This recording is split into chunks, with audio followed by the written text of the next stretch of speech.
Hello and welcome. This is the Market Wrap on Bloomberg Quint. It hasn't really turned out to be a very good day, starting off with the Nifty, which has retreated further for the fourth straight consecutive day. When if you consider the way it's moved on an intraday basis, like you can see here, while it was largely range bound in the first half of the session, it was in the second half of the session that we saw the Nifty move down considerably, now ending near the 9,800 mark.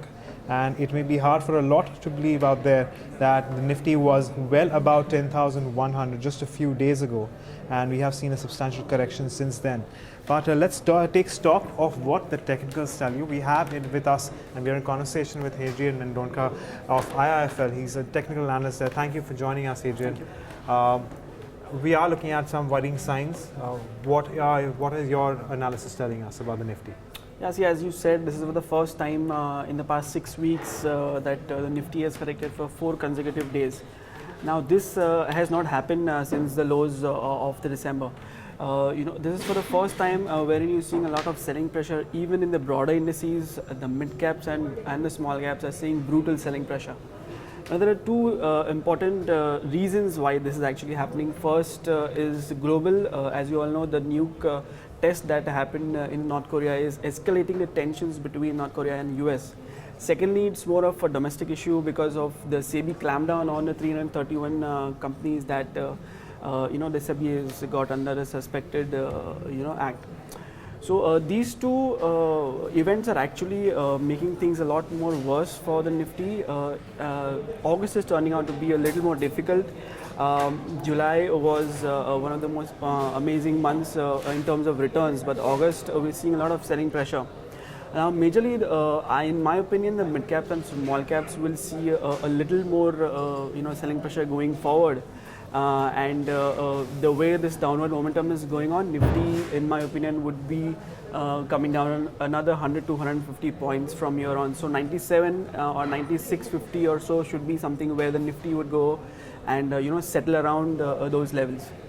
So we are keeping an eye on those levels. Of course, Adrian already addressed some of those shell companies, but we do have a breather for the shareholders of the likes of Prakash Industry and J. Kumar Infra, because talking specifically about just these two companies, we have a stay order come in. We'll have to wait and watch for more developments on the rest of the companies which have been categorized as shell companies through that SEBI order that we were looking at. But I'm going to come down to what the markets have done just in today's day of trade. And with respect to the Nifty, I want to take a look at some of the key movers. And firstly, we have very few gainers. And in gainers, we have Tech Mahindra, Infosys, and Viprosys, along with HCL Technologies, some showing some gains today.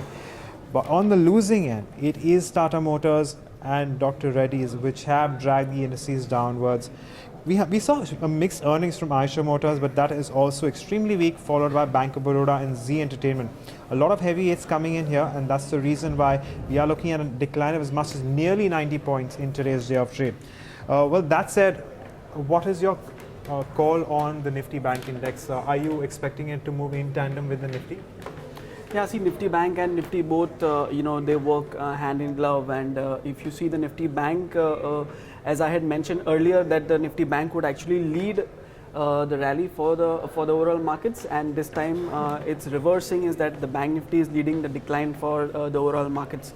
So Bank Nifty in terms, can be one of the biggest leaders in terms of declines going forward, especially these PSU banks. If you see, the NPA issues are affecting the overall sentiment in the PSU banks. So, even Bank of Baroda, didn't do much well. So I'm expecting these PSU banks would further lead the decline. And there is one heavyweight, that is State Bank of India, that I would like to mention is doing something different as compared to the other smaller PSU banks. It is holding out, and it is not declining as compared to the overall banks. So I think State Bank is something, if you're a long-term investors, you should definitely hold on to State Bank of India in your portfolios. So keeping an eye on State Bank of India, of course, if you're a long-term investor. But let's address the broader markets. And when it comes to the broader markets, well, this time the advanced decline ratio has seriously taken a turn for the negative. We're looking at just about, one gainer for as many as 9 losers in today's day of trade. Natco Pharma is down as much as 16%. Rain Industries is down 14%. Kaveri Seed Company came out of the F&O ban yesterday and has since declined as much as 13%, followed by Sudarshan Chemicals, Mangalore Refinery, Inox Wind, of course, with poor set of earnings, Bombay Dyeing and Shilpa Medicare, along with Welspun Corp, and all these counters have lost more than 10%. The list is unending. In gainers, we have JBF Industries, ITD Cementation, Federal Mogul, and SRF, along with Manpasand Beverages gaining to a certain extent.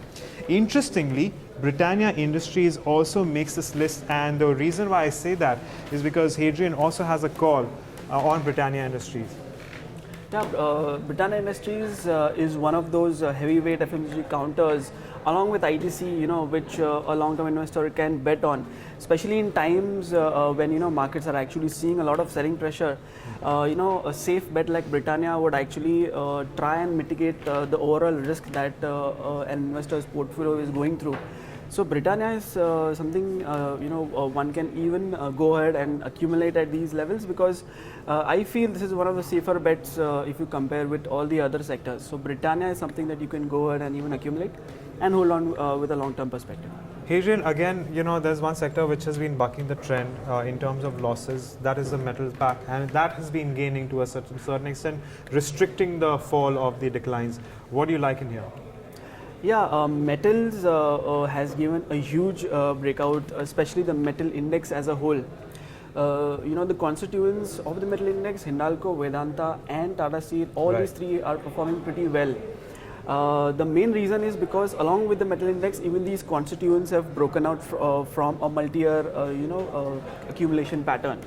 So this is indicating that metals from here on should be something that one can really consider. If you have a 6 to 9 months perspective, both Hindalco and Vedanta are something you should consider buying on every declines, because these stocks are going to turn into something very beautiful coming forward. 6 to 9 months perspective, somewhere close to 18 to 25% in Hindalco as well as Vedanta. Hadrian, this is a sort of an out of syllabus question, but anything that you'd like to go short on, considering the markets are so weak right now? Yeah. In terms of short, Jet Airways is something that I'm really turning out to be weak, because the momentum what we saw in the past 3 weeks is finally showing signs of getting fatigue. And past 2 days, if you see, it has fallen drastically, and I feel the short-term trend has been breached.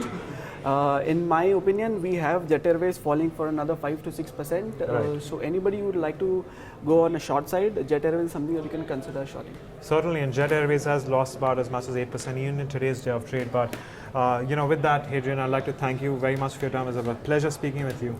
Of course, it's been a tough day of trade, especially from the point of view of bulls. But we will keep bringing you more, and we'll have to wait and watch whether or not we do see a recovery going to tomorrow's day of trade. But this is all we have on the market wrap. We'll see you tomorrow again. Till then, it's goodbye.